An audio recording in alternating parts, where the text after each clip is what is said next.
હું એક દિવસ બજારમાં શાકભાજી લેવા ગઈ.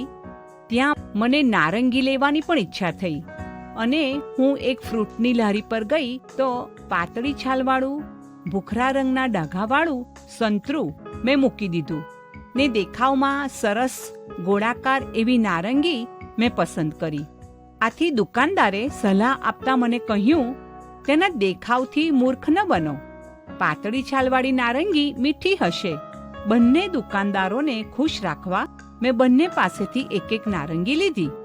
જો કે ઘરે પહોંચ્યા પછી મને સારું લાગ્યું કે મેં તેની સલાહ માની. જેના પર ડાઘા પડેલા હતા અને દેખાવમાં સારું નહોતું લાગતું તે નારંગી સાચે જ મીઠી નીકળી અને તેનું જ્યુસ પણ મીઠું લાગ્યું. કેટલી બધી વાર હું બહારના દેખાવ પરથી છેતરાઈ છું. કેવળ શાક માર્કેટમાં જ નહીં, બલકે બીજા ઘણા પ્રસંગોએ પણ કેટલી બધી વાર કોઈક વસ્તુ વ્યક્તિ વિશે અભિપ્રાય બાંધવામાં મેં ભૂલ કરી છે.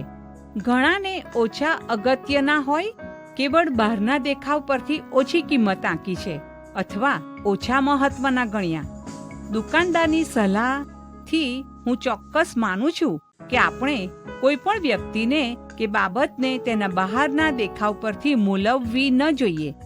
હકીકતમાં તો જે માહે છે તે ખરેખર છે. બાઇબલમાં 1 શમુએલ 16મો અધ્યાય અને 7મી કલમમાં લખવામાં આવ્યું છે, પણ યહોવાએ શમુએલને કહ્યું કે તેના મોં તરફ તથા તેના શરીરની ઊંચાઈ તરફ ન જો, કેમ કે મેં એને નાપસંદ કર્યો છે. કારણ કે માણસ જેમ જુએ છે તેમ યહોવા જોતો નથી. કેમ કે માણસ બહારના દેખાવ તરફ જુએ છે, પણ યહોવા હૃદય તરફ જુએ છે.